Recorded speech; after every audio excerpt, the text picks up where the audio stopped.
Ya, jadi di sini kita akan diskusi ringan ya terkait dengan organisasi Syarikat Islam. Jadi sebelum kita diskusi sebaiknya kita perkenalan dulu karena ada pepatah yang mengatakan bahwa tak kenal maka tak sayang. Iya. Iya, jadi perkenalkan nama saya Arif Fakri Nugroho. Saya Aristami Daginaya.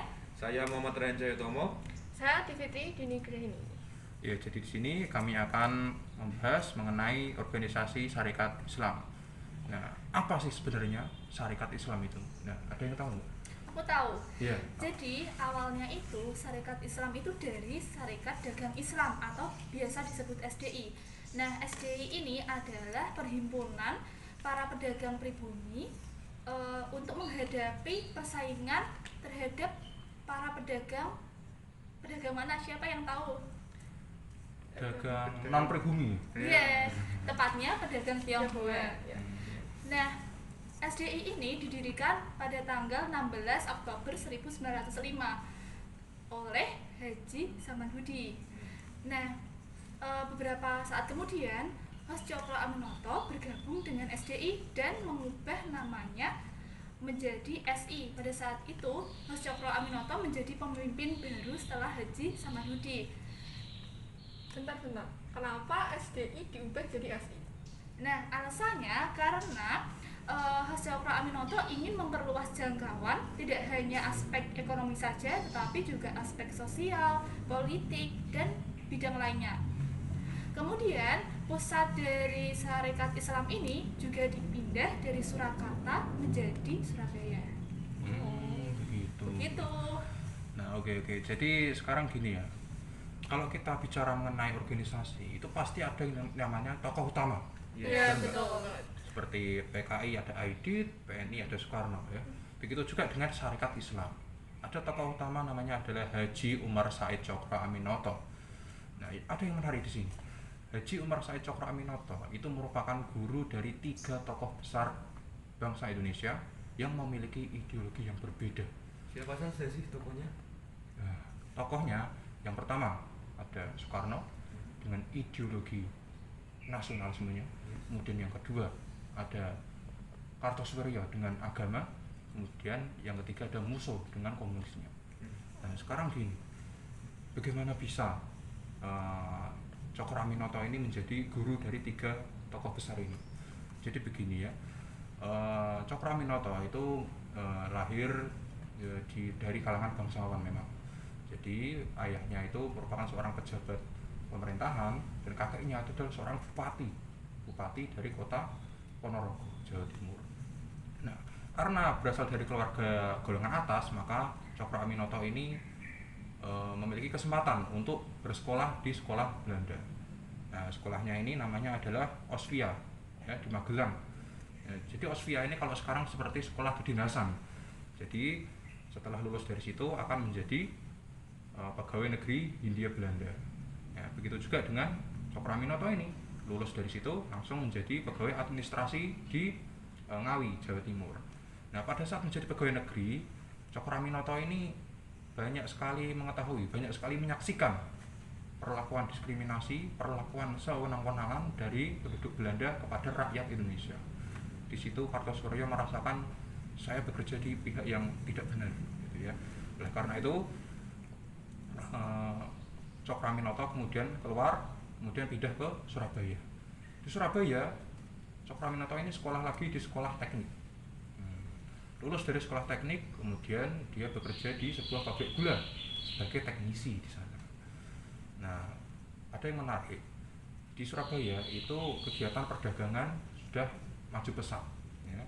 Nah, di situ ada ketertarikan terhadap organisasi atau perkumpulan dari para pedagang-pedagang tersebut yang dinamakan tadi Syarikat Dagang Islam. Iya.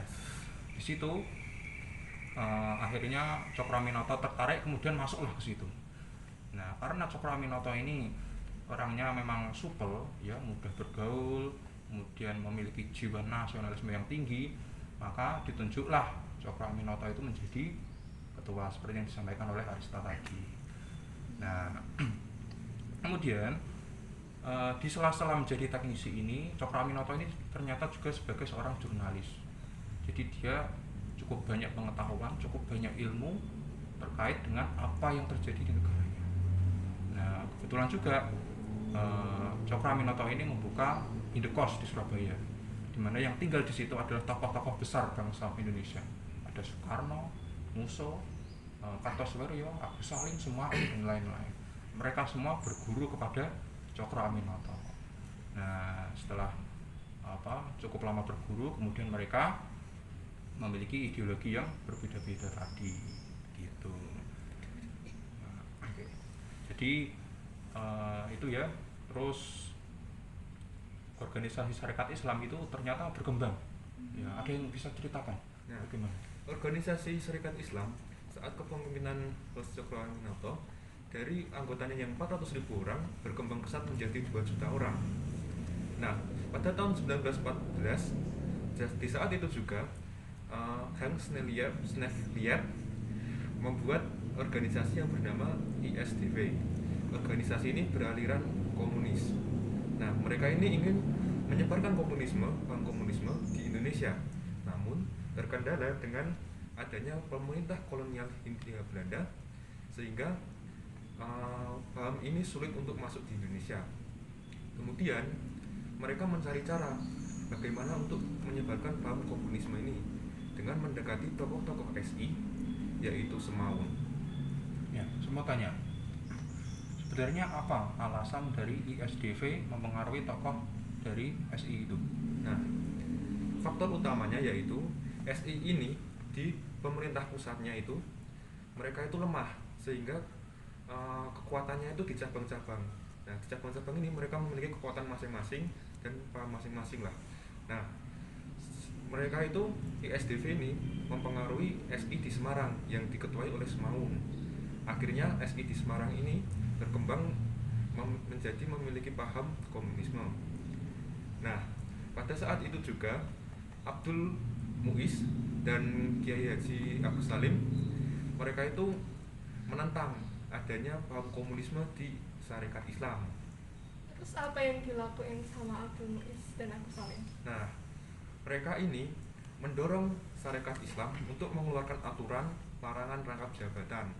Nah, saat itu kan Semaun itu menjadi ketua di ISDV. Nah, jadinya dia rangkap jabatan. Terus akhirnya peraturan itu dikeluarkan. Mereka yang rangkap jabatan harus memilih tetap ada di Sarekat Islam atau tetap mengetuai organisasi lain tetapi dikeluarkan dari Sarekat Islam. Nah, Semaun ini tetap bersikukuh berada di ISDV sehingga Semaun dan kawan-kawannya yang berada di ISDV ini dikeluarkan dari Sarekat Islam. Nah, Semaun ini merasa kecewa, nggak senang lah dikeluarkan. Akhirnya membuat kongres di Bandung pada tahun 1924 dan akhirnya keputusannya itu membentuk Sarekat Islam Merah yang diberi nama Sarekat Rakyat. Nah, Sarekat Rakyat ini bergabung dengan ISDV membentuk suatu organisasi lagi yang diberi nama Partai Komunis Indonesia. Wah, gila, keren banget. Terus, Oke. Jadi kan tadi ada SI ya. Iya. Kemudian tadi diceritakan bahwa ada SI merah. Kemudian ada SI putih. Iya dong. Nah, SI putih itu apa sebenarnya? Nah, terus bagaimana nasibnya SI putih ini? Gitu. Jadi kan PKI terbentuk. Nah, ada SI putih nih. SI putih diubah namanya jadi PSI, Partai Sarekat Islam, oleh Kartosuwiryo atas usulan Agus Salim dan Abdul Muiz. Nah, setelah itu PSI ini diubah namanya menjadi PSII, Partai Sarekat Islam Indonesia, pada tahun 1929. Nah, sayangnya PSII mengalami kayak kemerosotan pada tahun 1934. Kira-kira ada yang tahu nggak kenapa mengalami kemerosotan? Saya tahu, karena pada saat itu pemerintahan Hindia Belanda itu menekan aktivis nasionalis, dan pada saat itu juga pemimpin PSII Cokroaminoto meninggal dunia. Nah, Apakah benar? bener banget Rista. Jadi semenjak itu PSII terpecah-pecah jadi beberapa fraksi gitu. Nah, apa aja sih fraksi yang pecah itu? Jadi fraksi-fraksi hasil pemecahan dari PSI itu ada 4. Yang pertama ada PSI Kartosuwiryo, PSI Sugimin, PSI Adi Kusno Cokrosuyoso, dan PSI itu sendiri. Nah, setelah itu pada tahun 1942 Indonesia kan dikuasai oleh Jepang. Jadi pada saat itu Jepang mengeluarkan aturan kalau tidak diperbolehkan adanya kegiatan politik. Jadi PSII istilahnya kayak tenggelam pada masa itu. Kemudian setelah kemerdekaan Indonesia, tepatnya pada tahun 1955 ada pemilu kan. Nah, PSII kembali muncul. Mereka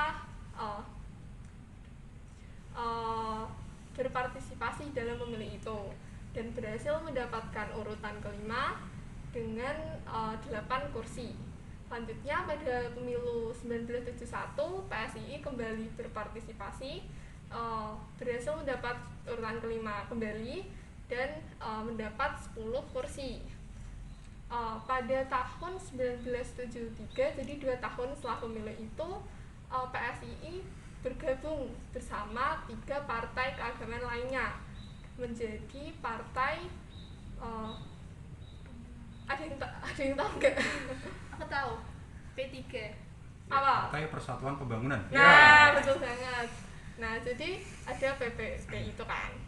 Nah, selanjutnya tahun 1999 dimunculkan oleh Taufik Cokro Aminoto. Beliau termasuk keturunan dari Gus Cokro Aminoto, ketua PSI yang dulu. Nah, selanjutnya pada pemilu tersebut sayangnya hanya mendapat 1 kursi PSI di DPR. Jadi tidak lolos. Jadi PSI tidak lolos syarat untuk memajukan perwakilannya di lembaga perwakilan. Nah, kemudian PSII bergabung bersama 7 partai lainnya yang juga tidak lolos pada pemilu 99 menjadi Partai Serikat Indonesia atau PSI. Nah, setelah itu PSI ini tuh kembali lagi menjadi Serikat Islam yang bergerak di bidang ekonomi dan dakwah Islam. Jadi Serikat Islam ini masih ada hingga sekarang gitu. Begitu ya. Jadi jelas sekali ya bahwa tadi kita membahas mengenai SI dimulai dari awal terbentuknya hingga masih eksis sampai sekarang ya. Iya, Sampai ada. keren banget. Ya, jadi itulah diskusi kita pada kali ini. Demikian video dari kami. Kurang lebihnya mohon maaf. Terima kasih, sampai bertemu di video berikutnya. Kita Dadah. rehat sejenak. Terima kasih.